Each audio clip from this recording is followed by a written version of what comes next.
სახელმწიფოსგან ასე ვთქვათ, ქართული სახელმწიფო უნივერსიტეტიდან ხელფას არანაირი უცხოეთ წარმომადგენელი არ, მაგრამ როგორც კი მაგალითად ალბათ რაიმე კონფერენციაში მივიღებ მონაწილეობას, ან თუნდაც უხელფასოდ ვიღაცა უცხოას დაველაპარაკები, საბოლოო ჯამში შეიძლება აღმოჩნდეს, რომ ან საბოტაჟს ვეწევი, ან ანტისახელმწიფო მოღვაწეობას, აი ძალიან გავს საბჭოთა პერიოდს, ჩვენ ხო გვახსოვს მაგალითად ჯავახიშვილი, ტიციან ტაბიძე რისთვისაც დაიჭირეს, რომ ელაპარაკებოდნენ კონკრეტულ უცხოელს, მაშინ ანდრე ჟიც და ვთქვათ, ეს იყო მათი დანაშაული, რომ მათ უთხრეს ის, რაც ქვეყანაში ხდებოდა, ალბათ თან ყველაფერს ისე არ ეტყობდნენ და მაინც ამის გამო ადამიანები მერე დახვრიტეს, ხო? დაახლოებით აქეთკენ მიდის საქმე. იმიტომ რომ ყოველგვარი თავისუფალი აზრის გამოვლენა ამ ქვეყანაში ნელ-ნელა იკრძალება. აი მაგალითად ბოდიშვიხი, აი მაგალითად ხა მეწარმეებს რომ ებრძვიან და თურმე მათ არ აქვთ უფლება რომ პოლიტიკური აზრი ჰქონდეთ, რაც ნიშნავს ეს? ნიშნავს, რომ კიტრი პამინდურის თქვათ რაღაც მაღაზია აქვს ადამიანს და მას აეკრძალება რომ თქვას რომ არ მოსწონს ეს ხელისუფლება ვთქვათ.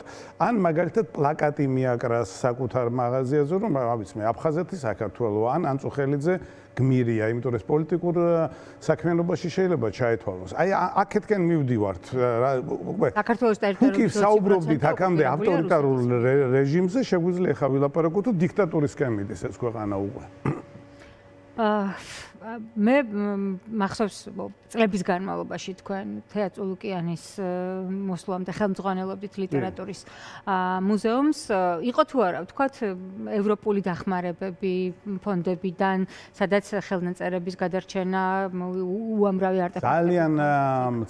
ძალიან მცირე, სულ რაღაცა ორი პატარა პროექტი ქონდა, რომელიც უცხოეთიდან უცხოურმა ძალებმა, ასე ვთქვათ, დააფინანსეს, არა ძალიან ფინანსურად ძალიან დიდ გაჭირებულ მდგომარეობაში ვიყავით, მაგრამ ამას არ აქვს მნიშვნელობა, ხა პირადად მე ხო ვიღებდი მაგალითად მონაწილეობას სხვადასხვა კონფერენციებში და ასე შემდეგ და ახლა ურჩანს ესეც აღარ იქნება ამისი საშუალებაც, იმიტომ რომ ეს ყველაფერი უნდა შეათანხმო და სხვა შემთხვევაში რაღაცა ეჭვი გაჩნდება, რომ ვიღაცა ასე უცხოურ ძალებს ემსახურება. უცხოურ ძალებს როცა ამბობენ, ხო ვიცით რომ იგულისხმება თავისუფალი დასავლეთის სამყარო და არა ვთქვათ იგივე რუსეთი, იმიტომ რუსეთი რა ფული შემოდის აქ საქართველოში, ვინ უნდა გაარკვიოს, ვინ მუშაობს ამაზე, ხო?